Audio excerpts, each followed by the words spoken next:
craft beer reviews, brewing questions, past episodes of Brew4U, and Brewing Today can all be found at beerloons.com, the site for brewing information on the internet.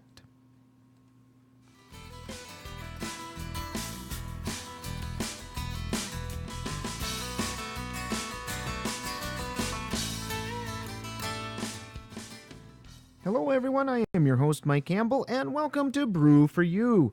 Today we're reviewing Weyerbacher 16 Dark Braggot Ale. So this is their 16th anniversary ale that they have produced for us to enjoy. Let's give you a little information. Weyerbacher, if you're not familiar, is out of Easton, Pennsylvania. Like I said, this is their anniversary ale that they've come up with, Braggot style this year. It is 10.5% alcohol by volume. They didn't list anything like the grains or hops, so guess you get to guess at that. But they did mention that they have 18.5 ounces of honey per gallon. That is pretty substantial, especially for a beer-like style. Now, granted, at the levels that they're out, a little bit higher than a standard beer, but certainly in the parameters of a braggot. You do want to serve this thing a little bit warmer, ideally about 50 to 55 degrees, and that would be in the Fahrenheit. And the glass would be a snifter or an oversized wine glass. Either one would be great. Speaking of which, we're using a snifter today. So first off, this number 16 pours into the glass with a medium brown color. The head is tan with a fine bubble and a nice slow fade time. In the aroma, the first thing that you notice is the honey. It is strong. It stays with it.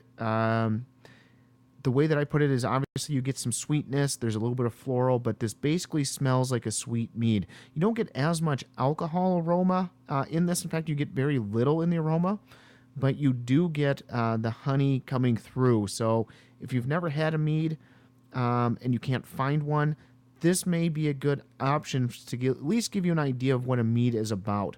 But a braggot being a little bit different, it's not just honey, obviously. We have grains involved. You do get a different complexity to this beer, wine, whatever you want to call it. So let's go ahead and give it a taste. I'm excited because the smell is wonderful on this beer.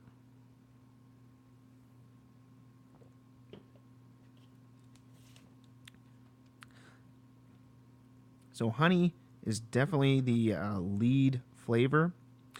You do get the sweetness as well. There is a tinge of alcohol bite. Not much, but I would expect that from this high a gravity beer.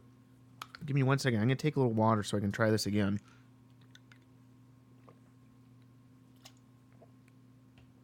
Not the world's best for cleansing a palate, but it works in a pinch.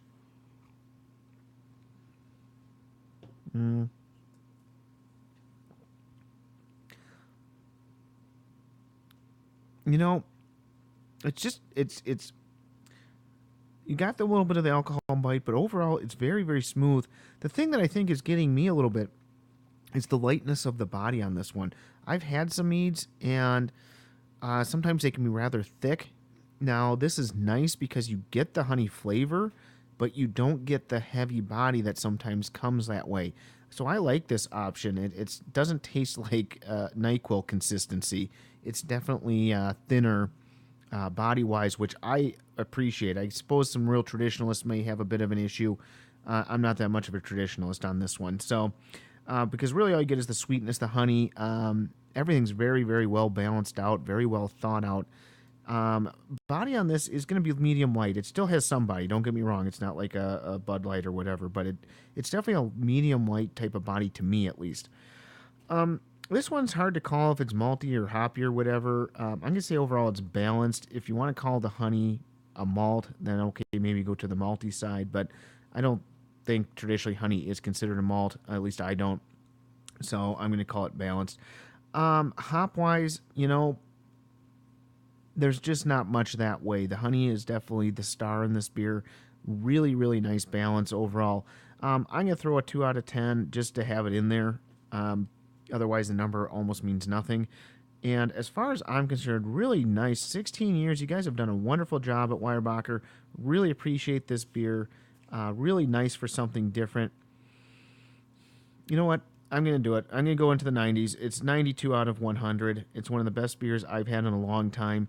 Really appreciate something different like this, and you guys did a fantastic job. So we're going to throw you in our outstanding category, which I think there's only 4 other beers in that category. So fantastic job. So don't forget to check out our homebrew podcast show called Brewing Today. And until next time, cheers.